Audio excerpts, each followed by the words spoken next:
C'est un phénomène mondial qui interpelle la communauté scientifique. Quel sera l'impact à terme de la consommation à outrance des écrans, téléphones, tablettes? Imaginez le paradoxe. Les dirigeants d'Apple, Google ou encore Twitter ont eux-mêmes interdit l'usage des nouvelles technologies à leurs enfants par crainte des effets néfastes sur leur développement. Les scientifiques, en tout cas, désormais multiplient les alertes face à cette addiction.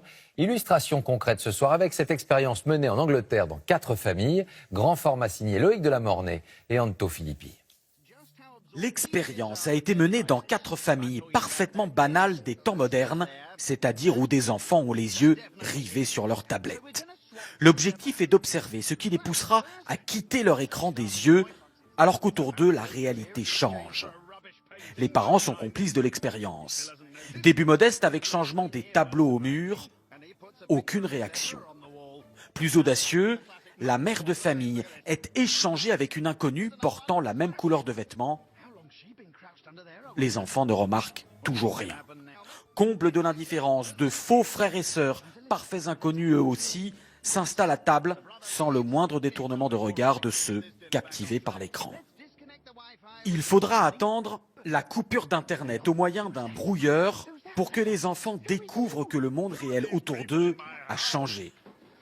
Cette expérience, menée par une marque alimentaire pour promouvoir les repas en famille, a été réalisée sur un ton léger. Mais sa démonstration est extrêmement préoccupante pour cette spécialiste des addictions. Plus les enfants passent du temps devant les écrans, moins ils regardent directement les autres dans les yeux. Et sans regard direct, on ne lit plus les codes sociaux, donc ils n'apprennent plus à vivre en société.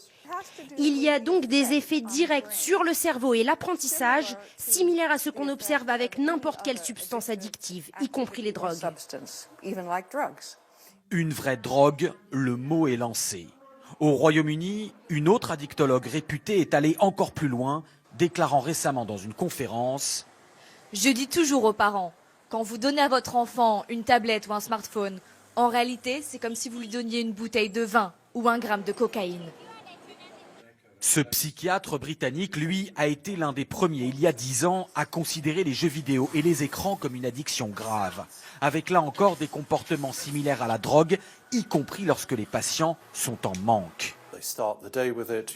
Ils s'y consacrent dès le réveil, repoussent leur toilette, ne prennent pas leur douche ou leur petit déjeuner pour être tout de suite sur les réseaux sociaux. J'ai eu des patients à la clinique qui, privés de leurs écrans, devenaient suicidaires, devenaient violents. J'en ai eu qui nous menaçaient avec une batte de baseball si on leur coupait leur connexion Internet. Sans atteindre une telle extrémité, la famille Cook subit cette dépendance aux écrans. Le fils sur son smartphone, la fille sur sa tablette, et des parents qui se sentent dépassés. Quand je vois les réactions de mon fils, si on lui enlève son portable, c'est une addiction. On va peut-être devoir faire une intervention. Je plaisante pas, c'est comme un drogué. L'intervention, cela peut être ceci, un sevrage, qui utilise là encore les mêmes techniques que pour les addictions à la drogue. Au Royaume-Uni et aux États-Unis, de nombreuses institutions proposent des cures de désintoxication en pleine forêt.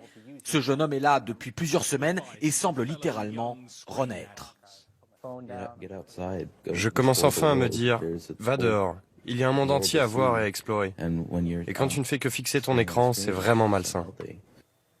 Des cures loin du monde technologique. Dans ce centre, il n'y a qu'un seul téléphone du siècle dernier.